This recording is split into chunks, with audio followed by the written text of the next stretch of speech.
তৃণমূলের জমানায় একাধিক দুর্নীতির অভিযোগ উঠেছে রাজ্যে, আর এবার বালি চুরির অভিযোগ উঠল খোদ বোলপুর থানার আইসি লিটন হালদারের বিরুদ্ধে। এরই প্রতিবাদে বোলপুর থানা ঘেরাও করে বিক্ষোভ বোলপুর নাগরিক মঞ্চের। বৃহস্পতিবার এই কর্মসূচিকে ঘিরে বোলপুর থানার সামনে ধুমধুমার কাণ্ড বেঁধে যায়। নাগরিক মঞ্চের সদস্যরা ব্যারিকেড ভেঙে থানায় ঢোকার চেষ্টা করলে পুলিশের সঙ্গে তাদের ধস্তাধস্তি বেঁধে যায়। আন্তর্জাতিক খ্যাতিসম্পন্ন শহর বোলপুর শান্তিনিকেতন। নাগরিকদের অভিযোগ, বোলপুর থানার পুলিশ ট্রাফিক আইনের নাম করে শহরের মানুষদের হেনস্থা করছে। শহর জুড়ে দিন দিন চুরি ছিনতাই বেড়ে চলেছে। পুলিশ নাগরিক পরিষেবা দিতে ব্যর্থ। যেটা সবার আগে ছিল যে আমাদের বোলপুর খুব শান্ত শহর, আর সেই শান্ত শহরকে আজকে বালি মাফিয়ার সাথে যুক্ত হয়ে আইসি সাহেব যেভাবে নির্দোষ লোকেদেরকে আজকে সাজা দিচ্ছে, আজকে অসহায় মানুষদেরকে জেলে দিচ্ছে, কিংবা অসহায় মানুষদেরকে মেরে বর্ধমান পাঠিয়ে দেওয়া হচ্ছে, তাহলে আমরা তার প্রতিবাদ করেছি। নারীদের কোনো সুরক্ষা নেই, সব জায়গাতে চুরি চামারি হচ্ছে, খালি বালি তোলা আর বালি আটকানোটাই বড় কাজ হয়ে দাঁড়িয়েছে থানার। আমরা সেটা চাইছি না, আমরা চাইছি বালির আগে মানুষকে সুরক্ষা দেওয়া হোক, মানুষের পাশে দাঁড়ানো হোক, চুরি চামারি বন্ধ হোক। আজকে প্রত্যেকটা মানুষকে সুরক্ষা দিয়ে, মহিলাদেরকে সুরক্ষা দিয়ে।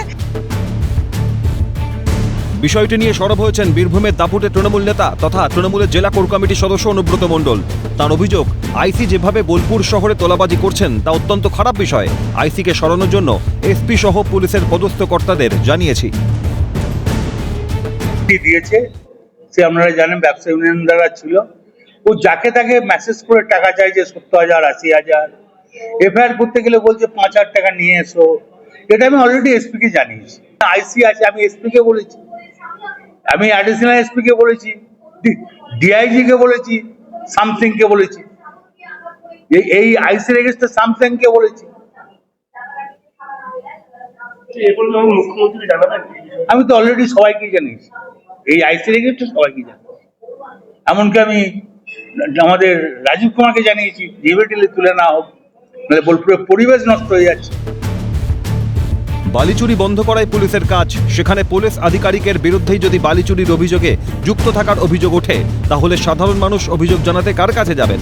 স্বভাবতই প্রশ্ন উঠছে যে একজন পুলিশ আধিকারিকের বিরুদ্ধে এ ধরনের অভিযোগ দীর্ঘদিন ধরে ওঠার পরেও কেন নিশ্চুপ প্রশাসন? এই ব্যর্থতার দায় কার? অমরনাথ দত্তের রিপোর্ট, ক্যালকাটা নিউজ।